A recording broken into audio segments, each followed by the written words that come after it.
Welcome to another episode of the Heron Outlet. She is Alex Winley. He is Austin Robillard. I am Ian Heston. So happy to be with you again for another episode of the podcast. Now here also on YouTube. And guys, back-to-back frustrating weeks, back-to-back difficult weeks for Inter Miami. Another 4-goal loss defeat, this time at the hands of Nashville, and putting them sliding down the standings of the MLS Eastern Conference, but also still very much in this, as they will enter the plethora of the important games that they'll probably have the rest of the way, in terms of if they want to make this work and make the playoffs and make this run that we have been talking about for week after week.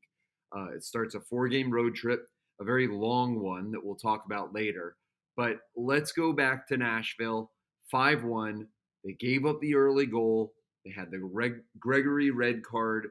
Now has been rescinded. We'll get to that too in the show. But let's just start with Nashville original thoughts and what didn't work for them.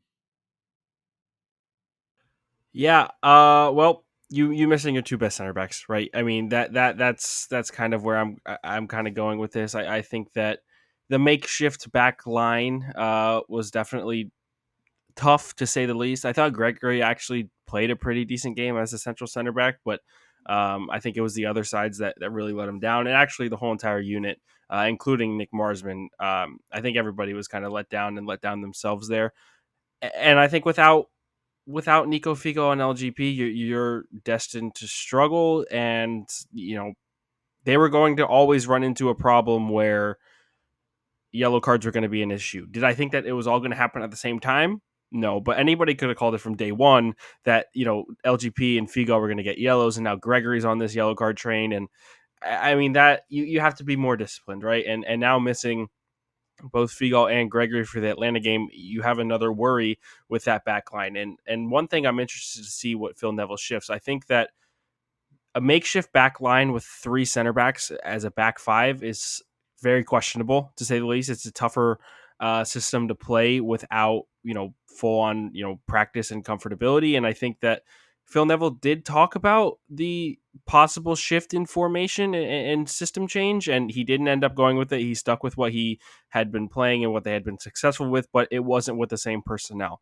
And I think that ultimately the system and individual mistakes, and the composition of the back line really is what really let them down in this match. I know they ended up getting a goal, but at the end, it was never going to be enough when you give up 5. Yeah, you're not going to win games giving up 5 goals, because it's almost impossible to score 6. I don't think Inter Miami has come close to that in their history. So it's tough. It's tough at the end of the day, but when you're missing players like LGP and like Figo, players of that magnitude, of that high caliber, you're always going to struggle.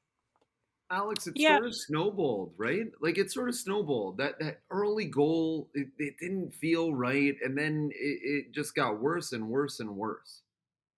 yeah, it was just bad. Nashville, they're I would say just a better, well-oiled machine than Inter Miami. Gary Smith has them playing really good soccer, even though they're more defensive minded. They can get up there and attack with Hani Mukhtar and Randall Leal and all their attacking players. But yeah, like Austin said, I think that makeshift back line, it was very makeshift. Like, Kelvin Leardom, Lewis Morgan, they didn't really have a good game at all. That second goal, first goal. Anyway, there was a goal where Alistair Johnson crossed in, and Mukhtar, I believe, headed it in to the back of the net, where Leardom and Morgan were both beat back posts. So, and without LGP and Figal, the back line looked a mess. And even though Gregory did play well, and he got that second bogus yellow, which was rescinded. um it was just a sloppy game from Inter Miami's back line, all around. And it shows that those group of players haven't played as a back five ever, so naturally it wasn't going to translate well on the pitch. Even though Higuain did score, him and Pizarro did combine well, but that back line, there was no stopping that. It was inevitable, and it was a poor game all around. And I am kind of worried going into Atlanta because Figal will still be missing, but yeah, that Nashville game is just something Inter Miami to put behind him and continue on to try to get into the playoffs. Alex, to go back to that, is it something that you just put behind you? Because that back line of McCoon and Gregory technically is a center back, and Leardom, who is the third in that back three that really winds up often becoming a back five. Is that something that you can just say, it just didn't work. Let's when we get the main guys back, be okay. Yeah, at this point in the season, they have to. The playoffs are up. They're coming up quick, and Inter Miami don't have time to mope. I believe Phil Neville even said that in one of his post game conferences. The loss was difficult, but they need to move on to the next opponent. And with Atlanta coming up, there is a bit of a concern there because Figal will still be missing, and Gregory won't be playing either. But LGP will be back. But still, just the way Inter Miami lost that game, even though they were missing some players. They didn't look like a cohesive team, even offensively. They weren't clicking. And, like I said, though Higuain scored, it was still just a poor all around offensive performance. I believe their XG was like 0.55. It was just a super obnoxiously low number. They had four shots on goal, and it was just so bad. It's just arguably that and the New England game was one of their worst performances on the season. So yeah, at this point they do have to just move on, regroup, head into Atlanta in a difficult stadium, difficult situation, and just try to find a way to win. Basically, I don't think they can afford to get any more draws either. And I want to, kind of play off of this because I think another aspect that, with all the focus on the defense, which it should be, by the way, giving up 9 goals in 2 matches is something that you cannot do. I don't really care what the circumstances are. It's just unacceptable in my opinion, but and I think in a lot of people's too. But you have to talk about the offensive aspect as well. When you get down and behind in games, obviously it becomes a lot more rough over the course of 90 minutes, but they've only scored 1 goal in their last 2 matches, and both of those matches were at home. And I think that is something that is going to be a worry down the stretch, especially on the road here in these next 4 matches. I think the offense has to click better. We finally saw a Pizarro and Higuain link up. I think it worked out really well for that goal in the 60th or so minute. But I think that there needs to be a better attack in general. Without Nico Figo and LGP, I know a couple episodes ago, we talked about their direct passing and how that's brought a different aspect into the attack, and helping them balance it. And without them, you saw a lost Inter Miami in the final third. And I think that that's something going into Atlanta and going into Portland. Without having some of these guys, it's a cause for concern. I don't think Julian Carranza played well at all against Nashville. I was calling for him to be subbed off. I don't think that project is really working to what they kind of hoped it did in year one. So at the end of the day, they have to be better on both sides of the ball. But as much as the worry is on defense, they also need to start scoring goals. And that's kind of how you win on the road, gritty games, maybe getting up 1-0 and trying to buckle in and something like that. But you have to score. And it all comes down to Gonzalo Higuain, who has played well, who I thought had a good Nashville game. But there are different aspects that need to come out for Inter Miami to start to win games, not just the defense playing well. But Austin, you and I have debated this back and forth for weeks now. That I'm surprised to hear you say that because you always talk about the defense and I'm always talking about the offense. So if that's the case, well, yeah, they gave up 9 goals, but they only scored one, right? So which one of us is right, man? Like, So we keep the going fact back and is, forth on this. the fact is that it's gotten to a point where you lose 9-1 over the course of two games, both can be equal, right? And I think that that's where I'm kind of at with it. Let's both give a thumbs up and pound it out, because I think that it really is both sides of the ball that have to improve. And honestly, the only person that really impressed me other than Higuain in that Nashville game was somebody from the midfield who is in between the front and the back, and that was Jay Chapman. And he didn't have a great game, right? But I mean, he was Mr. Consistent, Mr. Fundamental, if you will. So, yeah, I guess it's pretty equal. I'd say they're both pretty darn important going into these next couple matches. Yeah, and I want to touch on Julian Carranza. I know he came to Inter Miami with big expectations. You know, the high price tag. You know, he's on relatively high wages, but it's not worked out, and I feel bad because every time he's looked calm on the pitch, he's looked lost. Other than his two goals against Orlando last season, I don't think he's scored since for the club. I don't know if you guys want to fact check me on that, but he scored two goals and it basically has disappeared for a year and a half. That's unacceptable for a guy on I believe TAM money. I have to double check, but you know. I think this is something we'll touch on as the season progresses. But as far as the off season going to 2022, he is definitely a name that Inter Miami will just try to move on because he's on high wages, and like we saw in the Nashville game, he didn't do a lot. He it was basically Higuain carrying the team for most parts, and while I think there's a player in Julian Carranza right now, he's not doing enough to warrant the amount of money that he's on currently. So it's just frustrating to see that a player like him who has the potential and he has the skill set. Right now for Inter Miami, he's been underperforming flat out, and yeah, he's just a weird player in that sense because he can do so much, but every time he's on the pitch, he does run around like a headless chicken sometimes, and you want him to succeed and score and get that opportunity, but like I said against Nashville, it just wasn't there for him. So as far as this offense versus defense thing goes, needs to all of it needs to be fixed. Really, I know that soccer is played with 11 men, so 11 players on the pitch. Really, so it's not just offense needs to be better, defense needs to be better. It's the entire unit needs to be better. Defensively, they need to be sharper, quicker. Plugging those the channels, making sure that the midfield doesn't get overwhelmed. Midfielders need to be able to move the ball and progress the ball.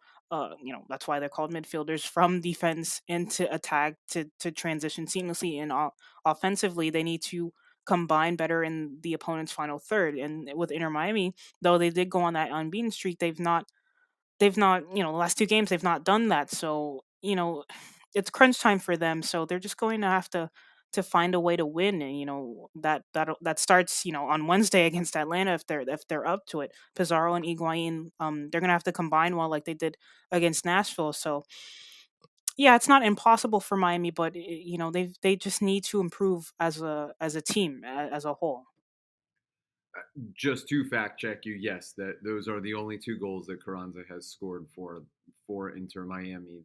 He ranks in the 0 percentile of forwards in MLS for added goals on average. Unfortunate, it just has not worked out for him very well. The way that everybody had intended and hoped for. And when he scored those goals, it looked like, hey, here's this guy who's gonna come and here's what he's gonna do, and it just never followed up. And at some point, there has to be a conversation about that. Guys, I want to move on to the injuries because that's been a huge talking point this past week with Phil Neville and what he's been talking about. This team is extremely shorthanded, did not receive the hardship waiver from the league. And that puts them really at the cusp of that 16 person limit that they're going to have available for these upcoming matches. And that puts them really in a difficult position. Ryan Shawcross, the announcement that he'll be out for the rest of the year, got back surgery out in LA. We all wish him the best and hope that he has a speedy recovery. Phil talked about that earlier this week. But there's other guys. Victor Uoa not available this upcoming game. Where do you see how do you see this team when they're trying to find all of these injuries and thin play and managing yellow card, red card situations where they need to find. I mean, they have to throw a full team out there. So how do you see that going? It is really, really unfortunate. It came at a time where it could not have come for Inter Miami in terms of their playoff hopes and making them dwindle down the drain, it seems like, with these last two losses. And specifically on Ryan Shawcross and Ventura Alvarado, I mean, two center backs that you brought in to add depth to the back line to play behind LGP and Figal. LGP and Figal are out for their own reasons, not necessarily injury, but for suspension. And then you have those two guys that aren't available. You have to play this makeshift back line. Makuna stepped up well in the center back role, but it wasn't enough, especially with a new system that incorporates three center backs instead of two. So it just, I mean, it's so many different things were piling on top of each other. And for Ryan Shawcross, I mean, looking at his looking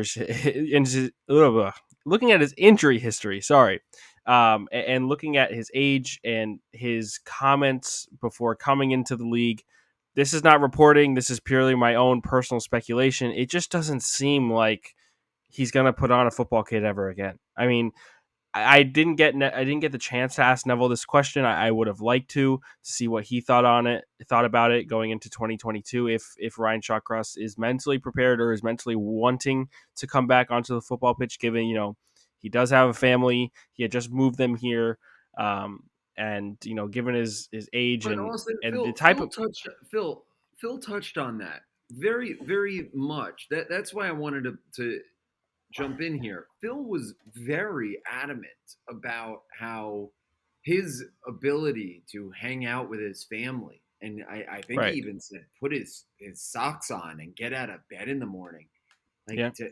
to feel that level of care for someone, which is wonderful, but also it makes you wonder, can this person do this? I mean, I'm in my 30s, like that's a scary situation to a certain extent.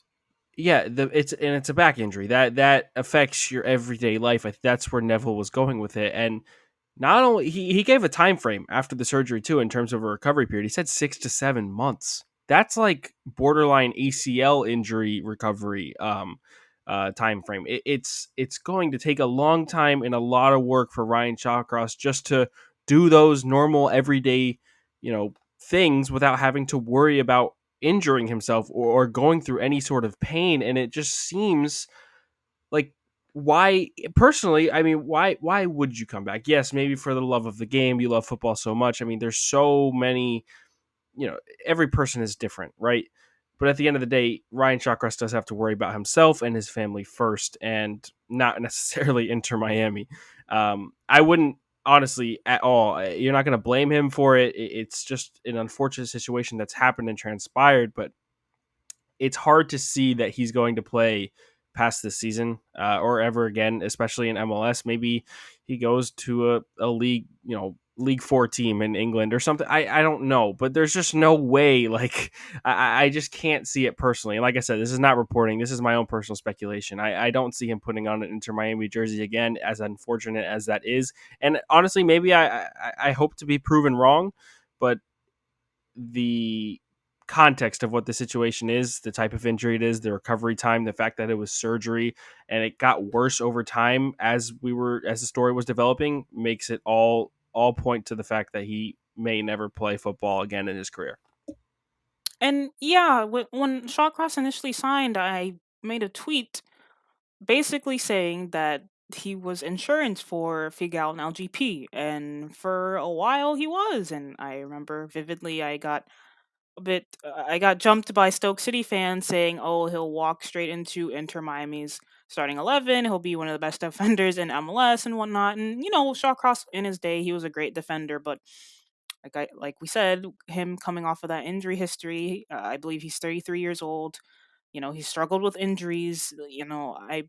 This was almost inevitable to a point. And I know Neville mentioned that they tried to push Shawcross, basically not to push him as in you know to hurry him up, but just you know when you have an injury, you don't want to lie on it for too long, or else your joints get stiff and it could hurt you even worse. So they try to push him in that regard. And apparently his back injury was worse than what we all expected. So unfortunately, he did have to go get surgery, and we do wish him a speedy recovery because like Ian said about the way Neville talked about it, it felt very you know.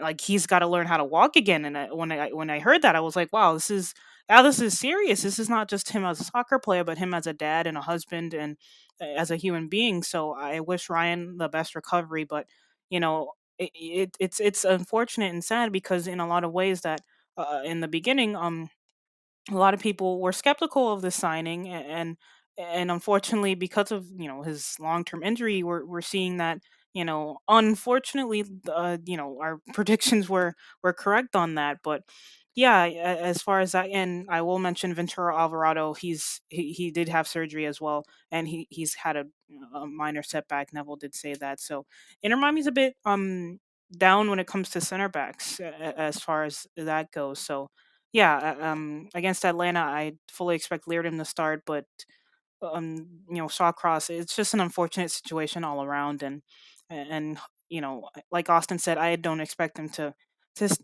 be with the team next season. I do think he'll probably retire, go back to England with his family, and that's probably the best for him and his health at this point. I want to give a little bit of background on Ryan Shawcross's injury history coming into his Inter Miami tenure. In 2020, 2021, I guess, around the beginning of 2021, he had coronavirus, so that's something that will affect an aging player. He actually does turn 34 on October 4th. He had a long sustained calf injury for Stoke in the 2020-2021 season, where he missed about 20 games. He had a calf injury in the 1920 season, about 6 months prior to that 20 game missing streak, where he missed another 12 games. There was a groin injury right before the calf injury. He had a fractured leg right before that. A couple of different back injuries in the 15-16, 16-17, and 17-18 season.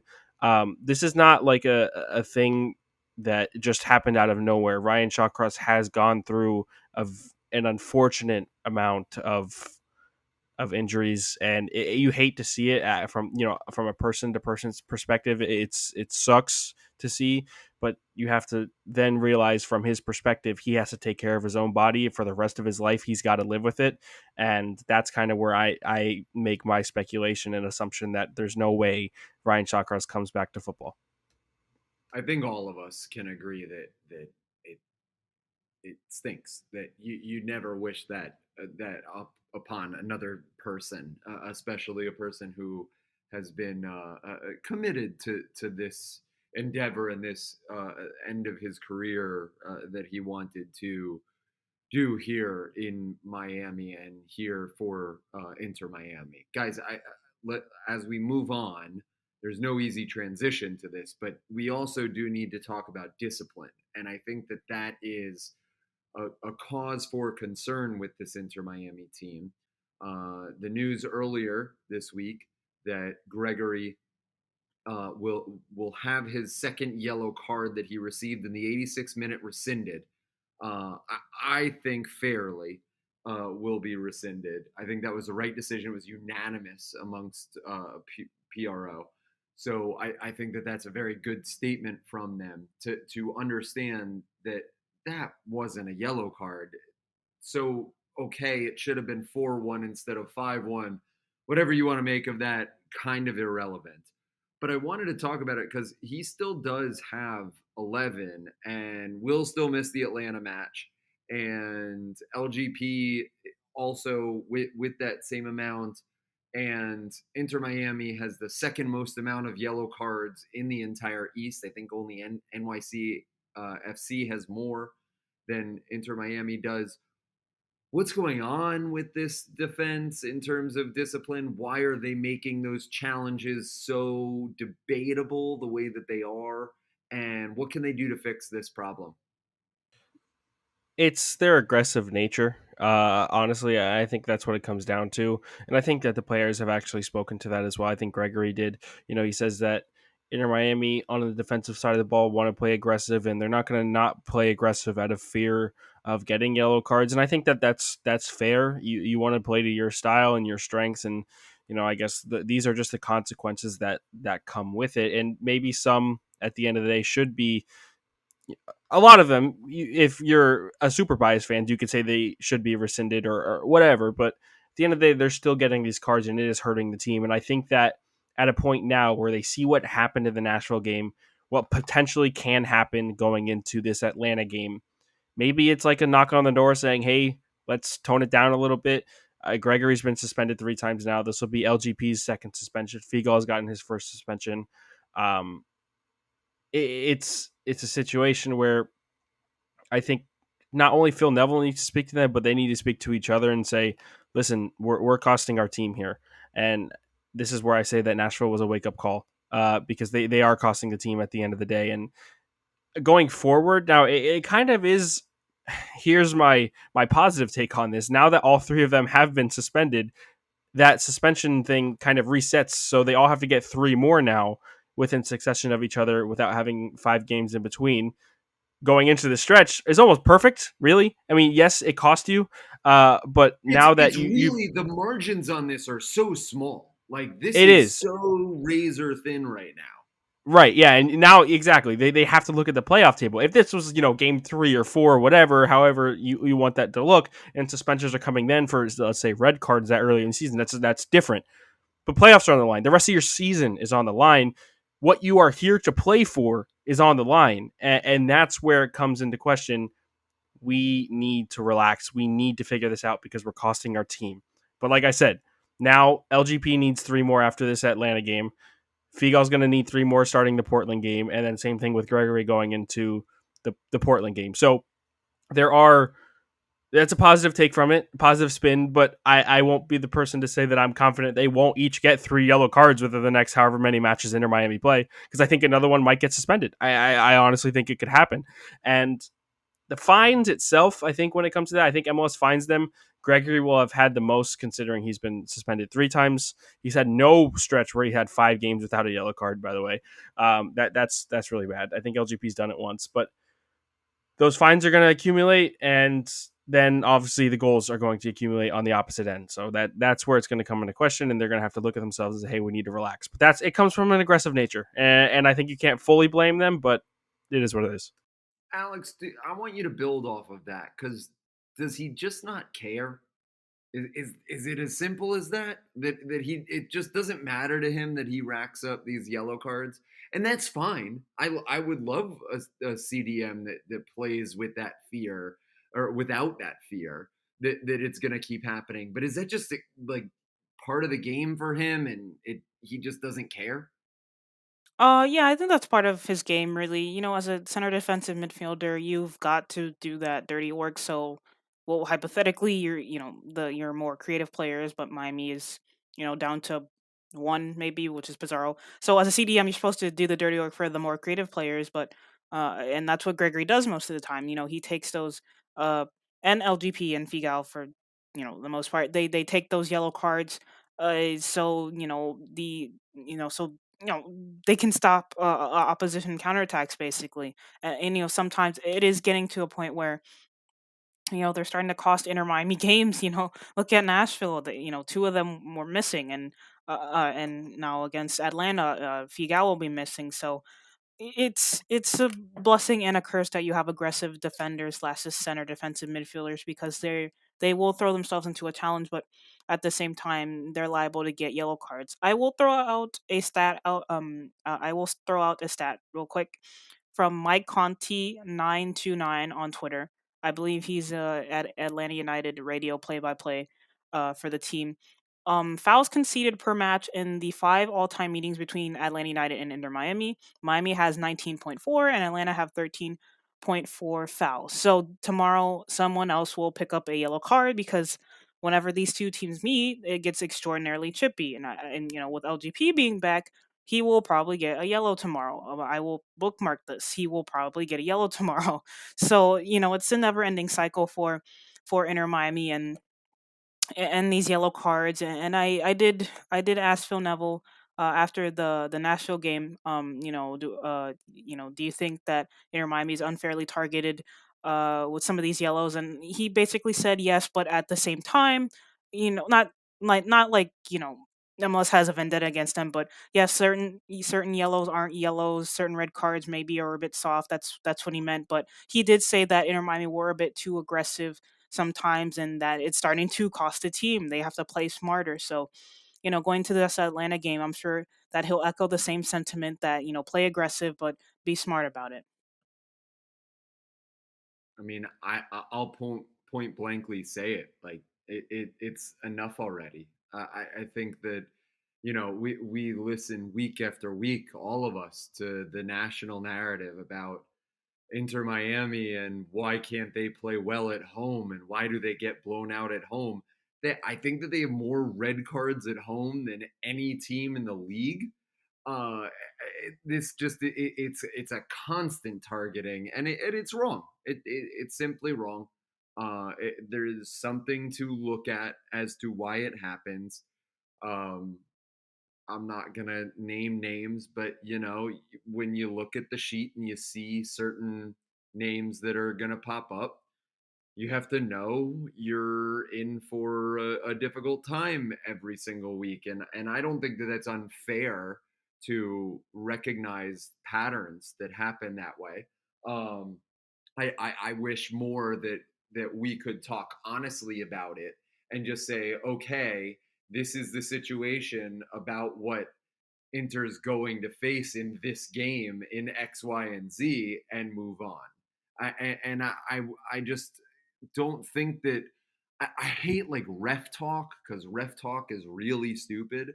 But Austin, if you can, I guess, bring it home for me on this, just like why this narrative gets created about Inter Miami getting blown out at home when it's really just 3 games. It's really just the past two and New England. And if you take that out, this looks like a really good team. I know you can't take that out. I know that's proprietary and understanding the entire season of what this team is. But when you take those 3 anomalies out, this looks like a really good team.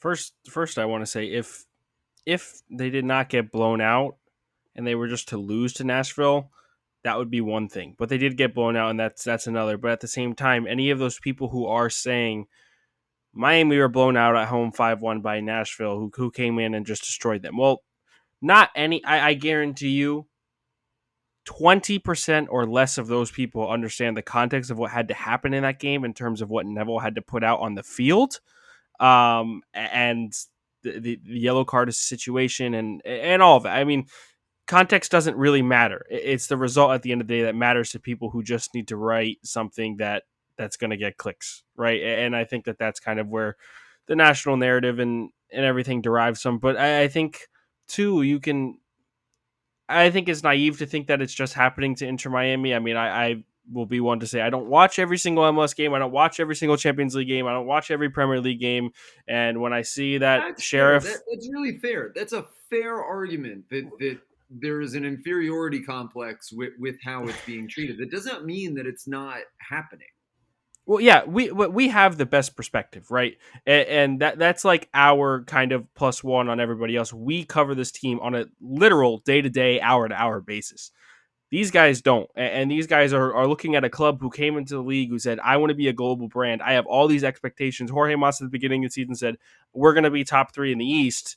And that's what we're going to aim for. And now you're fighting for a playoff spot. That's what matters at the end of the day. And that's what's going to drive people to that's how they're going to follow the team. They're going to follow the team in a negative manner because they want to, and it builds up their, superiority complex to combat what you said about the inferiority complex. So there's multiple aspects and variables to it. I just think if Miami do their own job and just don't worry about that, I think Neville's pretty adamant about that too in terms of the national narrative. Just do your own job. If they get into the playoffs, they shut everybody up, and then you can go from there because the whole season starts all over again if you're the 7 or 6 seed, right? It's completely changed, and that's the beauty of MLS. That's the beauty of sometimes American sports, that you can have these stories, these Cinderella stories, if you will, dark horse stories where if you do your job, even though you had a couple struggles, the 5-0, the 4-0, and the 5-1, there are chances where you can end the season eliminating those games entirely like we want to, and they still get in, and then it's all erased, and you go from day one on November, whenever the playoffs start, right? And that's what needs to be the goal of the team. That's what needs to be the outlook, and I'm sure that's what it is. But then they've got to worry about their own problems, like we just discussed, in terms of suspensions and discipline and all that. So there's a lot to it, but don't worry about it. Honestly, if you're any fan who's going back and forth between other people, I mean, yes, it's fun to do as fans, and I get it. I used to love it myself, but let's just worry about what we have to do because we're not currently in a playoff spot. It's different if we're sitting in fifth place and we're doing the talking, but let's get there, and then we'll continue. Guys, time for the Heron Outlet's brand new game. We here at THO, we are all about it. So we're presenting to you the brand new game, although, so that we can think about things a little bit differently. I'll present to our two other hosts, Austin and Alex, a topic, and although things will happen, maybe we can look at it differently. Let's start with the upcoming 4-game road trip. It starts with Atlanta. This is one of the longest road trips that any team will ever take. It takes them from Atlanta to Portland, back down to South Florida, then up to New York, then over to Columbus, then back down to Florida. It covers more than 9,000 miles in 19 days. So, guys, although this 4-game road trip is going to be very long, this has been a team that plays very well on the road. Can they find some points through all of this? They have to. That's where I'm going to go with this. They have to find points. You can't lose to Atlanta when they're 4 points above you. In terms of the Portland game, that kind of matters the least. But Columbus, New York, any of those fringe teams, you have to find points. Can they? I'm sure. I'm sure they can. They've got to get the team and the band back together. Bring back the confidence you had when you had that 1-game losing streak or 1-game loss in terms of the 7 or 8 that they had. It was just that NYCFC loss. You were looking great. Had a bunch of 1-0 wins. Had a couple of blowout wins. You have to find a win, a couple of wins, maybe all 4, which won't happen. But if you do that, then you're really putting in the contention. You have to find a win. It's not a matter of if or will or could. You have to. Yeah, I agree. They have to win. Basically, Inter Miami's been a better team on the road. Dare I say, you could fact check me on that, than they have at home this season. Although they did get some home wins. Heading into the playoff crunch time, they have to win. Atlanta is sitting above them. Tomorrow is a very good chance for them to get 3 points. Although it'll be difficult because Atlanta has had a bit of a resurgence under Gonzalo Pineda. So it's just, yeah, it'll be a difficult game, and Mercedes-Benz Arena. I don't, although it's a great stadium, I don't particularly rate their turf. The ball bounces weird, and it's basically like you're playing on concrete. But I'm sure it's nice. But when I played soccer, I didn't like playing on turf because it was just a weird surface. But yeah, it'll be difficult in that regard because of the fans and the playing surface, and Atlanta's had they've been better lately, so yeah, they just need they need a draw or 3 points at this point. They can't afford to lose. I believe there's 9 games left in the season, maybe 10. It's crunch time. They need to win. There's no, oh, maybe they can lose a couple here, draw here. No, you need to get 3 points here, and tomorrow is going to be a very crucial game. So, Alex, you'll start this next one. It's been a rough go about it for Inter Miami in the past 2 games. We talked about it. 1 goal scored, but 9 conceded. A 5-1 defeat, a 4-0 defeat. But although that's been the case, they are still 7-3-3 in their past 13 games. So, which is it? Where is the Jekyll and Hyde? Personally, I think the Red Bull game and the Nashville game, they were two.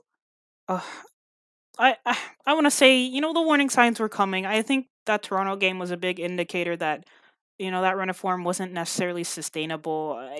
They really struggled against Toronto. They probably should have lost. That goal that Nick Marsman didn't save, but didn't really save because there was no goal line technology. That should have been a goal, and Inter Miami probably should have lost that game. And the games after that, it was only a matter of time before Inter Miami's form dipped, and we saw it with the Red Bull game, the Nashville game, and it was just it was reminding me of the early 2021 Inter Miami where they didn't really look cohesive. They're playing as individuals rather than a team. So as of right now, I think I I don't want to say their unbeaten run was a fluke, but the warning signs were there, and they do have the ability to play good soccer, but yeah, at times it's not consistent. But tomorrow against Atlanta, they're gonna have to just turn it on, play the best that they can at this point because like I said, it's crunch time. They can't afford to lose, but I do think that there's some reason to be concerned, specifically with that back line. If Leardom starts again, it's going to be a very long night for Nick Marsman, and you know if maybe Jay Chapman, and Matuidi start again, it's going to be a long night for them tracking back as well. So yeah, I do think Inter Miami's Jekyll and Hyde act. It's never been more apparent than it has this season. So yeah, tomorrow it'll just be a very crucial game for them, and it's possible for them to win, but part of me says that it's going to be an Atlanta. It's going to be an Atlanta home win unless something drastic happens. I'm gonna play Mr. Positive here. 7 wins in the last 13 is pretty great, I will say. And yes, maybe they are not necessarily cruising to victory or they're grinding out victory, but that's something that you like to see in a tough stretch. And I think that if they can move past these two losses, in which I think personally, maybe this is a hot take, maybe no one's really actually thought about this, and I think about weird things, but if you flip the Nashville New York game and you play New York Red Bulls after you play Nashville, there might be different results there personally because I don't think Phil Neville was ready for this young Red Bulls team to come and press them like they did.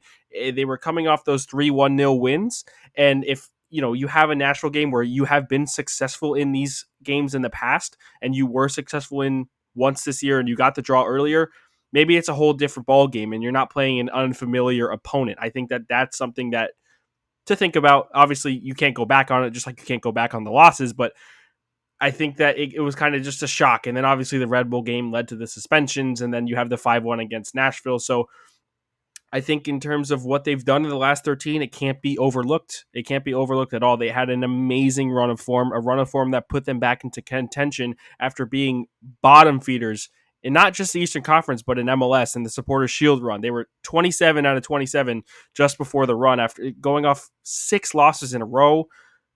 They have the quality, they have the mentality, they can grind out games, they can win, just by their class and quality. They can do both things, and now is a time as ever to show it, especially if you want to be serious about making 7th or 6th place. This Atlanta game, we know it's going to be tough. The Portland game, it's going to be tough. Having to come back and forth on the road, it's going to be really tough, but this is where the grit and the grind really shows, and this is where maybe a couple of those 1-0 victories that we had, that Inter Miami had, would prove to be really worthy in times like this.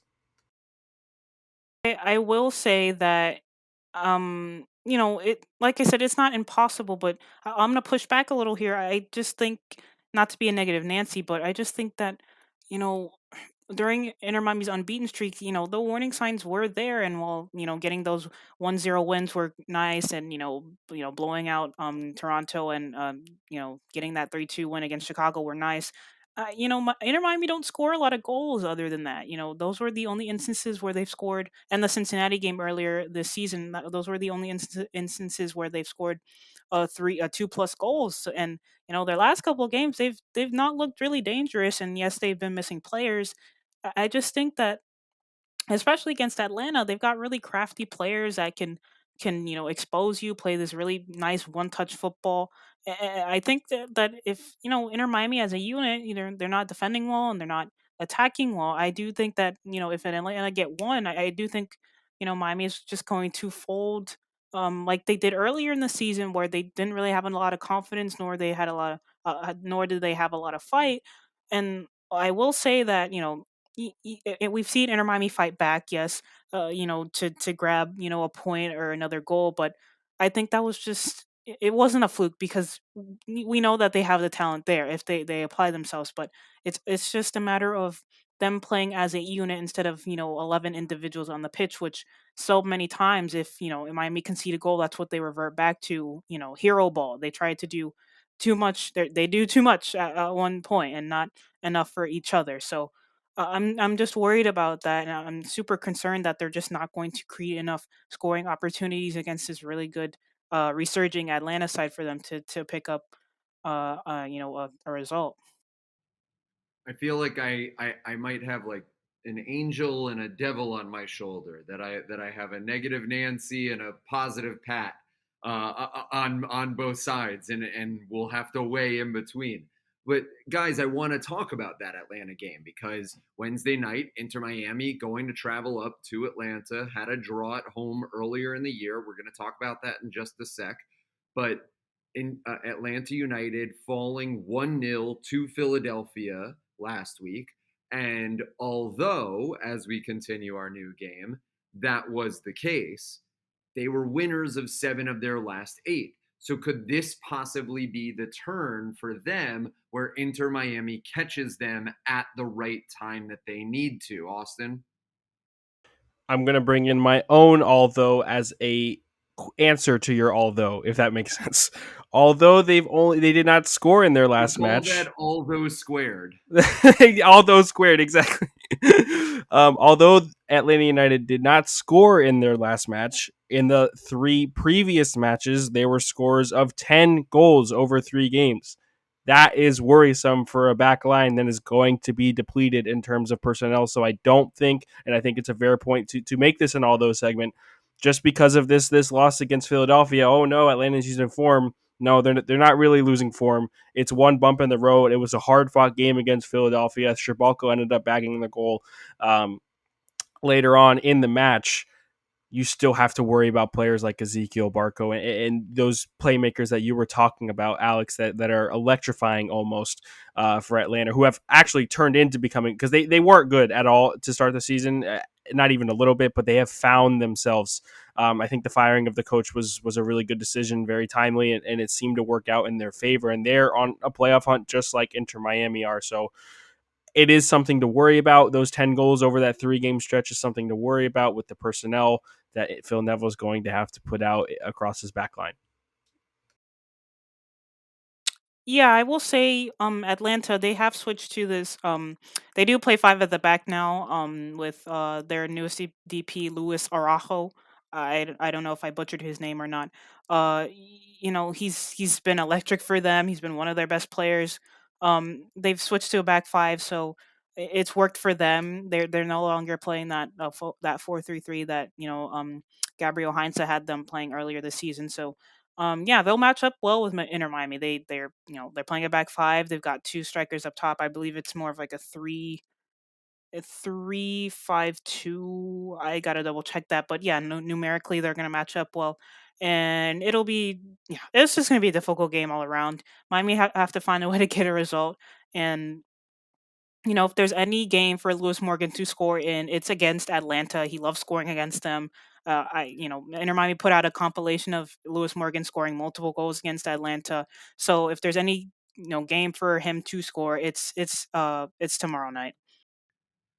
So, Alex, you stole the thunder of the last question, because earlier this year, Inter Miami at home against Atlanta United had a 1-1 draw, but really should have been an Inter Miami victory. They were very, very dominant in that matchup. A quick Joseph Martinez goal, and really could not find the back of the net later on in the match.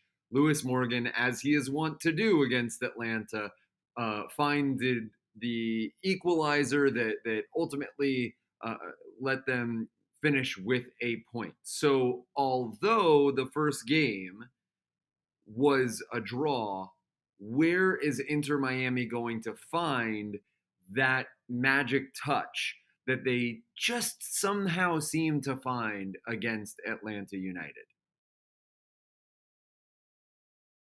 I personally think that, with Lewis's new role, I do believe that, uh, as a wingback, he'll probably play a bit more advanced tomorrow night.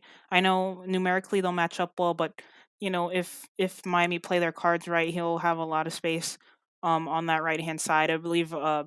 I got to double check, but I believe Araujo does line up on the left hand side for Atlanta. So if I'm doing this correctly, his Atlanta's left will be Lewis Morgan's right.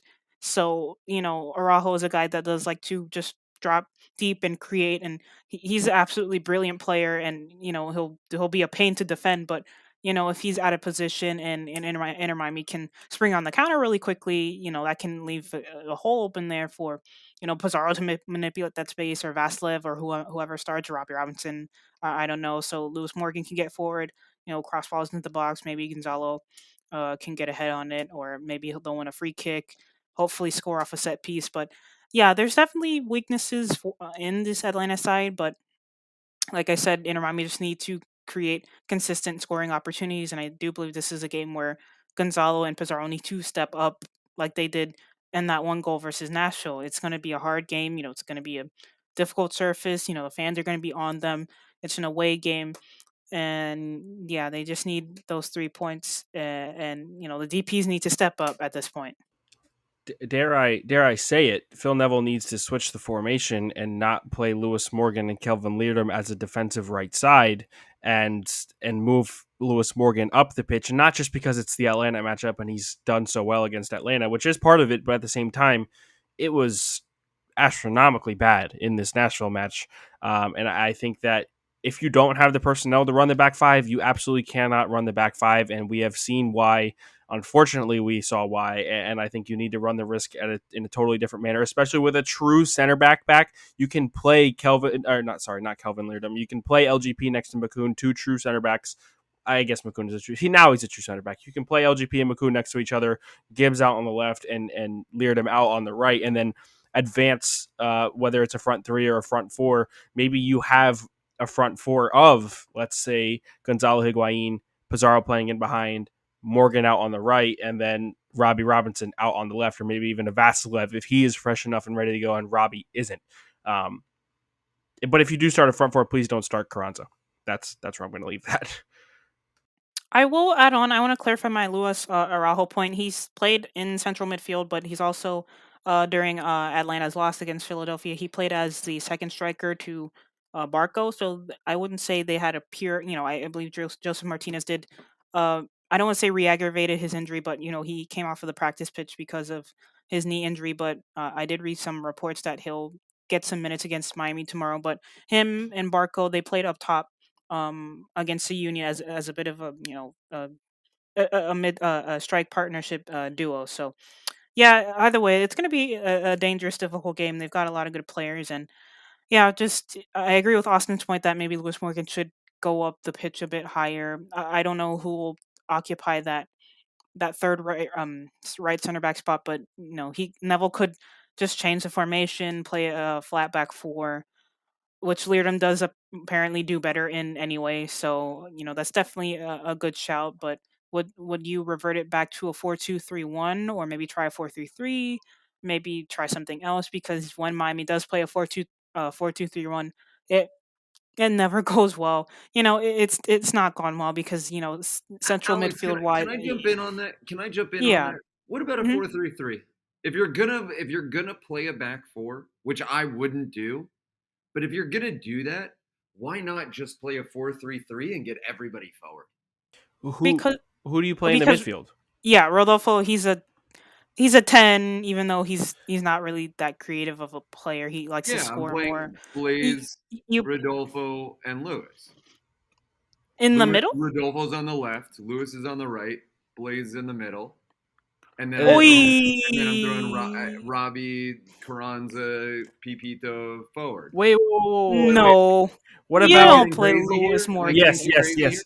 I think you're getting Yes. Okay. crazy. What about Jay Chapman? I want goals, guys. I want goals. Yeah, But fair, you don't. fair. But are You're you not gonna gonna are play. you gonna sacrifice scoring goals for conceding goals? Because I think Inter Miami lose that Yes. battle to Atlanta every single day of the week.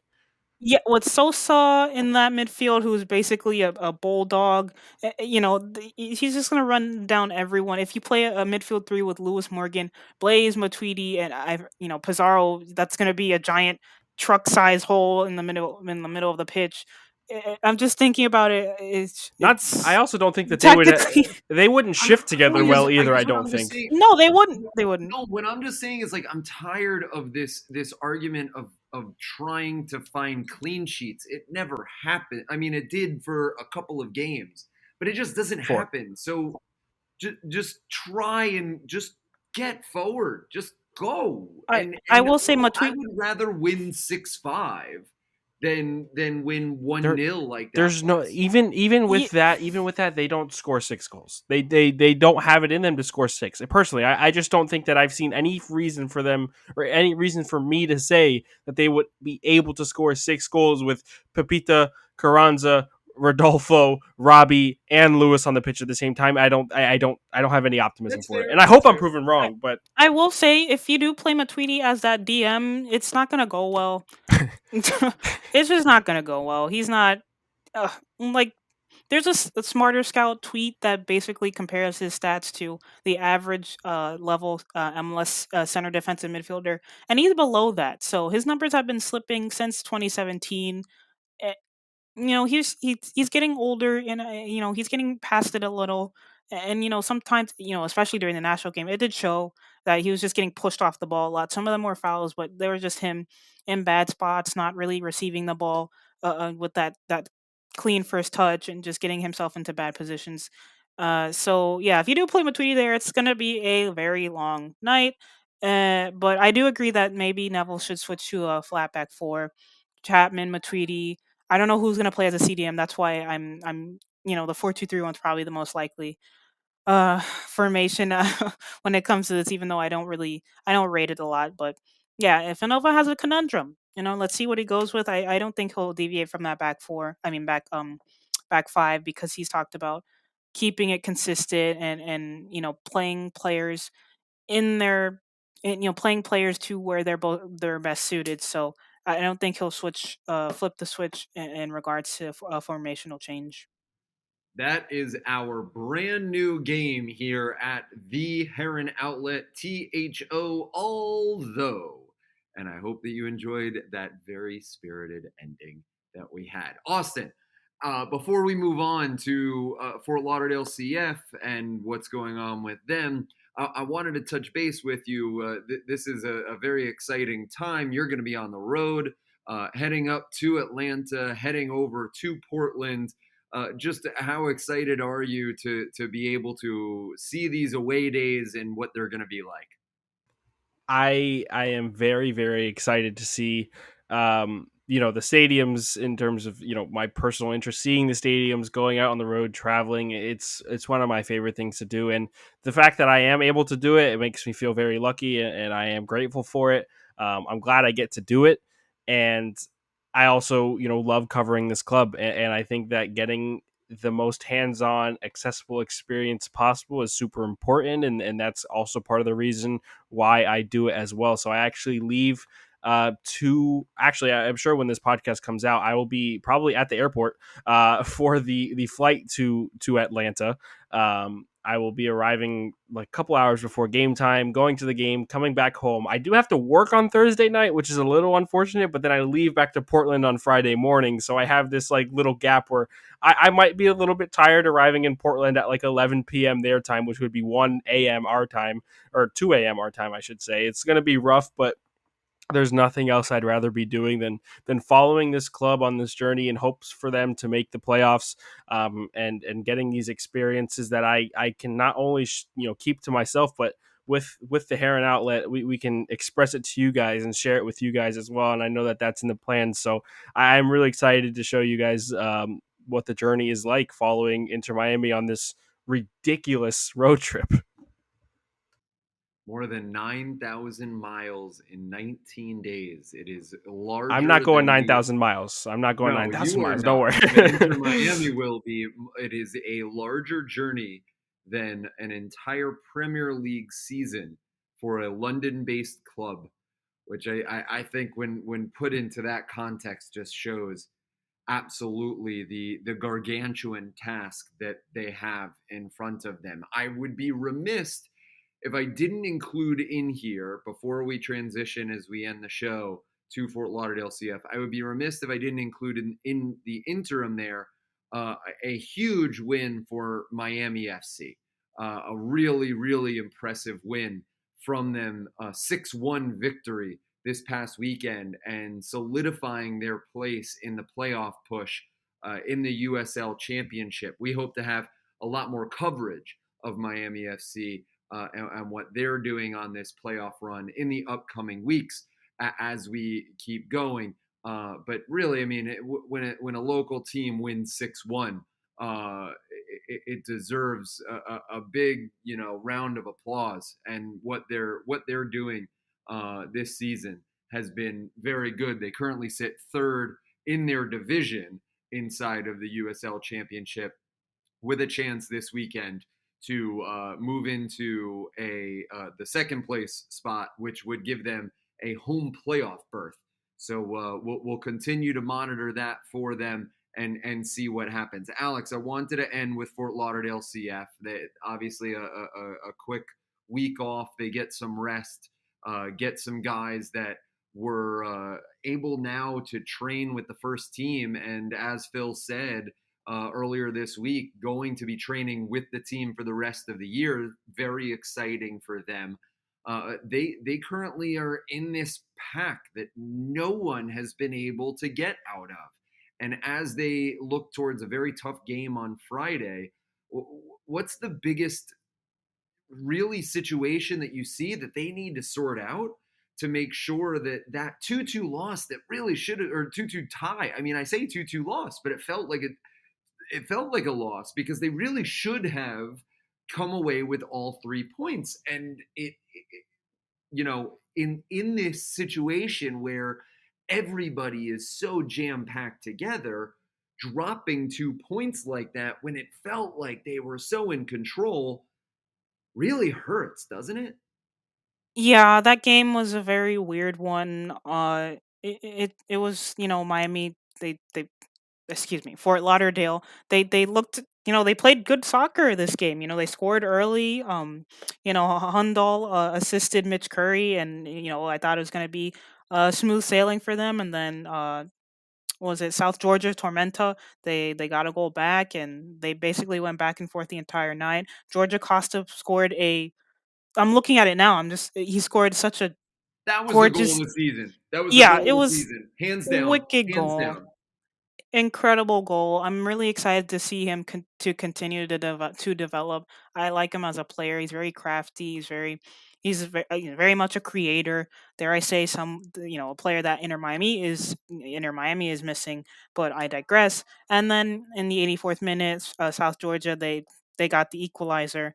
I will say Fort Lauderdale did look a bit tired, so tired legs did have to do with that. But yeah, it's their points dropped at this point. In Fort Lauderdale, they're sitting at 10th in the table, but they're separated by 6 points. If they win, they'll be up to, I believe, fifth place, sixth place. So yeah, it's a tight pack. They're right on the cusp, sort of like in Miami, like right on the cusp of making the playoffs. And you mentioned them training with the first team as well. If you guys were to look at Inter Miami's Instagram post, you would see, Sean Hundal in one of the photos. You see Emma Mabika, and that's going to be a recurring theme as the season continues and going into 2022. Players like that will definitely be on the first team just because due to the sanctions and whatnot. And Neville has spoken about how he wants at least he wants six of those players on his MLS squad, and he's talked about how it's frustrating that he can't call them up back and forth like he would do in a normal league. I believe MLS rules they have to be signed to a contract in order to do that. That you just can't call them up back and forth. But yeah, it's an exciting time for Fort Lauderdale, and like I say every podcast, please go watch them on ESPN Plus because Darren Powell is doing very good things with them. Well, I wanted to touch on that real fast with you because Romeo's still getting adjusted to being in this squad, but really the rest of that front five that they do, they just go in a block, and we've talked about how this offense has been one of the most dynamic in all of USL League One, but all of them had really good games against South Georgia. And I mean, Poplawski had a good game. Harvey had a good game. Hundal had a good game. Mitch Curry had a good game. Who am I missing? Georgia Costa had scored the amazing goal. And so when they get forward with this, there is such confidence in them that you see, such excitement from these young players and such energy, even with tired legs, like you talked about, that they're able to pull off performances like that. I wonder how that's going to change for them once Romeo gets a little more comfortable, once they get some guys back that have been with the first team because of what's going on with the first team, and once some of those guys are able to come back. Just what do you think? Is it going to be? I guess my question is it going to wind up being too little, too late, or are they going to be able to figure it out? They'll be able to figure it out. I've watched them for long enough for for me to be confident in their ability to score goals. They've scored 33 goals, 28 from open play this season, which is quite a bit. And it shows in their attacking fluidity. Whether it's Mitch Curry, Sean Hundal, Venton Evans, George Acosta getting up there. Romeo Beckham, even though he's played in I believe 2 games, he's played quite well. He's out and out right winger. He likes to get to the byline and cross. He's not necessarily the quickest, but he's a tall kid. He does have a really good right foot, dare I say, like his dad. He's like an interesting player, right? Yeah, he's interesting. It looks very. It doesn't look natural, but Yeah, it's good. It's good. I yeah, mean that in a it's good. good. He'll come into his own. I think it's him being new to the team and whatnot, but he's had, good glimpses. There were a couple of times where he's playing one touch football, getting into the opponent's final third, crossing the ball. He looks a player. I think he just needs to get used to, playing 90 minutes, playing for 60 minutes, playing for 70 minutes as a professional footballer. But he does have the talent to be able to go above and beyond. And I want to shout out Harvey Neville. I know I got into not a Twitter spat, but I was reporting, what Neville said from his pre-match conference, and there are a lot of people who are skeptical of Harvey and his ability, but he's not on Fort Lauderdale CF because of his dad. He does have talent. He's a very versatile player. He can play as a right back. He's a steady Eddie. He um, distributes the ball well. He basically he progresses the ball very well. He's sort of that wall pass player where if you're in trouble, Harvey will be there. One touch, he'll get you out of that, so you can go forward. He's a very calming presence in that central midfield, and he combines well with Poplawski and George Acosta, so they can go up and do their thing. So yeah, Harvey Neville, both Harvey Neville and Romeo Beckham, they're very good players, but still they're still young, both 19. They've got room to grow, but the future is definitely bright for Fort Lauderdale CF. They play on Friday. Enter Miami with 2 big road games coming up against Atlanta and against this weekend. Portland Timbers will have coverage throughout the week here on the Heron Outlet. She is Alex Winley. He is Austin Robillard. I am Ian Hest for our producer Andres. We will see you back here this time next week.